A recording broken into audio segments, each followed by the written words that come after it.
सा।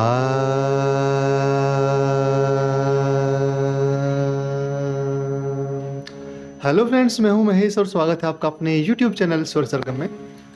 आज हम राग में जो कुछ वर्ड्स आपने सुने होंगे कि राग में एक आरोह होता है, अवरोह होता है, उसमें पकड़ होती है, वादी स्वर होते हैं, संवादी स्वर होते हैं और राग में जाति होती है।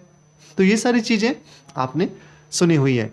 तो आज इन्हीं के बारे में डिस्कस करने वाले हैं कि ये होते क्या हैं, इनकी डेफिनेशन यानी कि इनकी परिभाषा क्या होती है। तो इसके बारे में आप आज जानते हैं।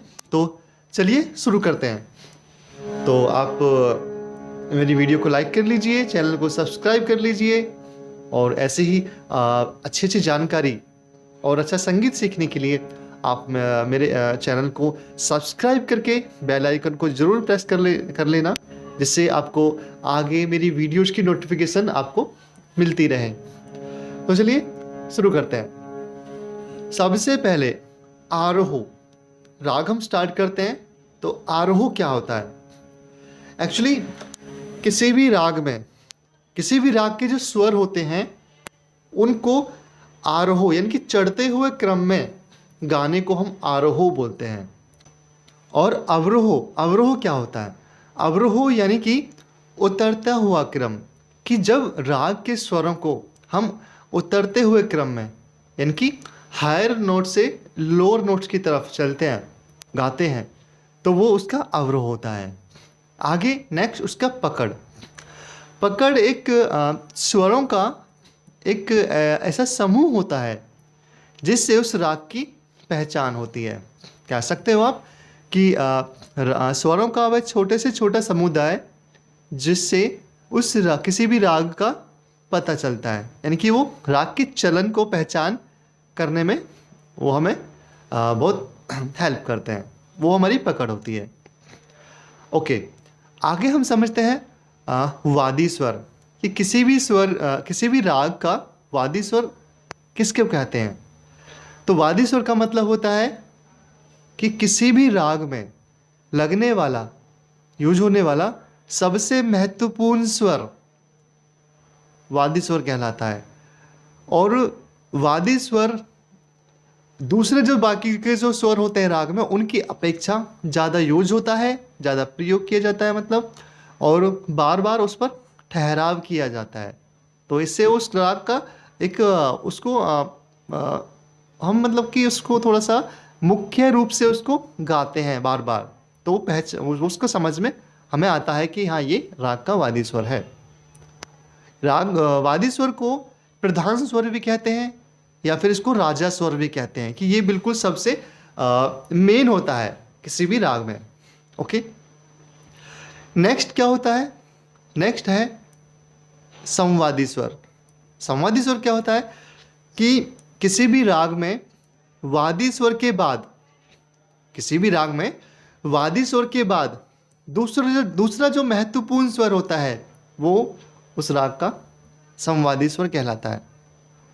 इसको बाकी के सारे स्वरों से तो ज़्यादा इम्पोर्टेंस दी जाती है, लेकिन वादी स्वर से थोड़ा कम ये महत्वपूर्ण होता है। और ये जैसे कि वादी स्वर राजा होता है, तो संवादी स्वर को आप मंत्री की तरह समझ सकते हो। ओके, तो एक एग्जाम्पल के जरिए समझाता हूँ। जैसे कि राग यमन में जो वादी स्वर होता है वो होता है ग और संवादी स्वर होता है नी। और एक बात और, बहुत ज़रूरी बात, वादी और संवादी स्वरों में 4 से 5 स्वरों का अंतर रहता है। जैसे आप देख लीजिए, गा है हमारा वादी स्वर, तो गा के बाद म प धा नी, तो गा के बाद गा म प धा और नी। तो इसलिए ऐसा 4 से 5 स्वरों का अंतर हमारे वादी और संवादी स्वरों में रहता है। अच्छा, अभी चलिए मैं आपको एक और बात बता देता हूँ। वादी, संवादी और एक होता है अनुवादी।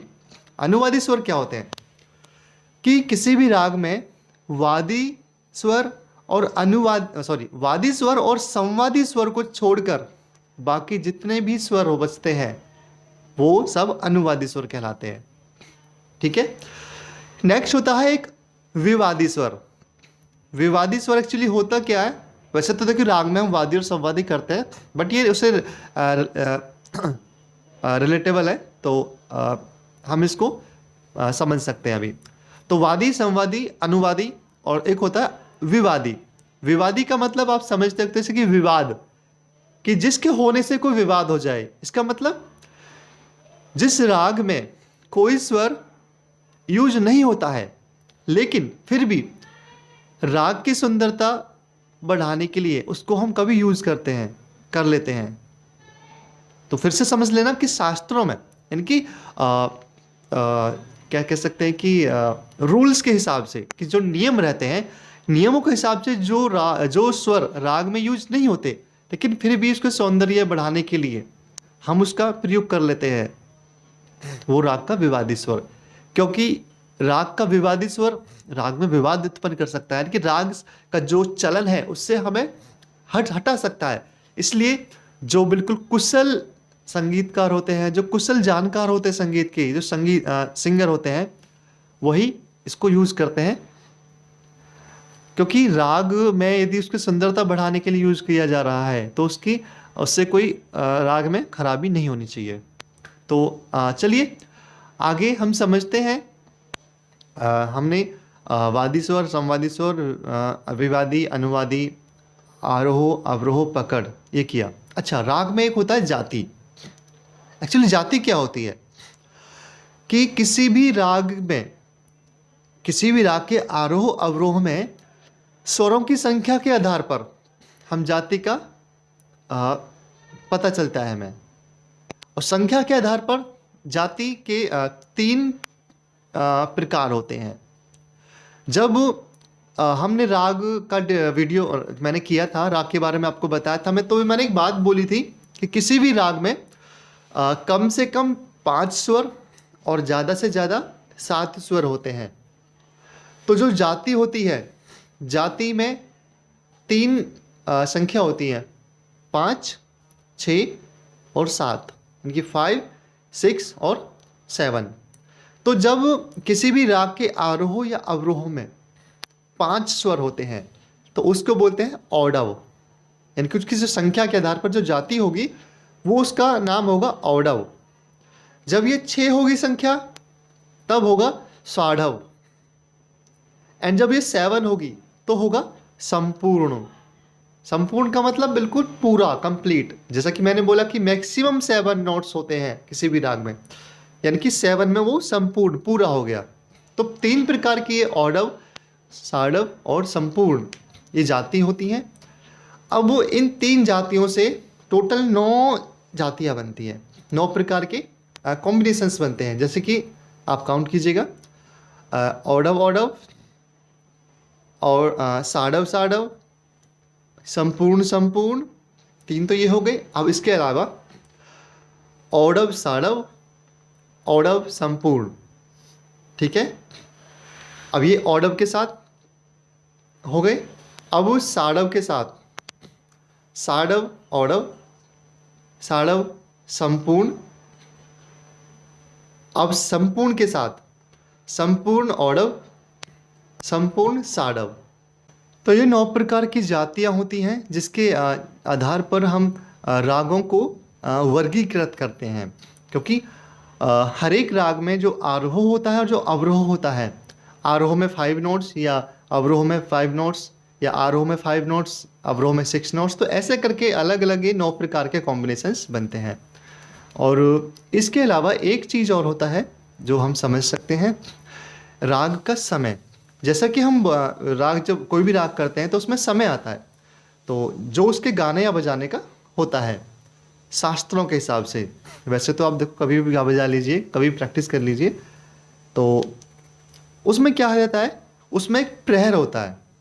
प्रहर यानी कि क्वाड्रेंट, कि जो टाइम का जो क्वाड्रेंट होता है, तो उसमें प्रहर होता है। एक्चुअली प्रहर में पुराने टाइम में प्रहर के हिसाब से ही समय को मतलब समझते थे। तो उसमें क्या होता था कि जैसे कि दिन के टोटल 24 घंटे होते हैं, तो 24 घंटे में टोटल 8 पहर होते हैं। और तो इसके हिसाब से 3 घंटे का एक पहर हुआ, तो हम जो रागों में करते हैं कि ये कोई भी पर्टिकुलर राग रात का प्रथम पहर है, या रात का दूसरा पहर है, या सुबह का प्रथम पहर, सुबह का दूसरा पहर, जो भी है दिन का दूसरा पहर। तो ये पहर के हिसाब से आप अब थोड़ा सा समझ पाओगे कि पहर एक्चुअली होता क्या है।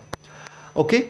तो राग में यूज होने वाली जो डिटेल्स हैं ये, इनके हमने डेफिनेशंस के बारे में थोड़ा समझा। तो आपको क्या कुछ समझ में आया, आप मुझे कमेंट करके बताइए। आपको मेरी वीडियो से क्या कुछ सीखने को मिलता है, कितना फ़ायदा होता है, ये मुझे आप बता सकते हैं कमेंट करके।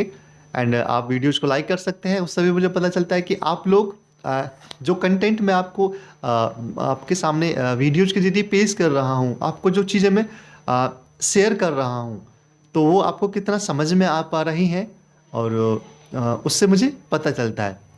तो आप प्लीज़ ऐसे ही वीडियो को लाइक कीजिए, कमेंट कीजिए, वीडियोज़ को शेयर कीजिए, एंड चैनल को सब्सक्राइब कीजिए। और मिलते हैं नेक्स्ट वीडियो में फिर से किसी नए टॉपिक के साथ। एंड तब तक आप ये चीज़ें लर्न कीजिए, रियाज कीजिए। तो मिलते हैं, बाय बाय।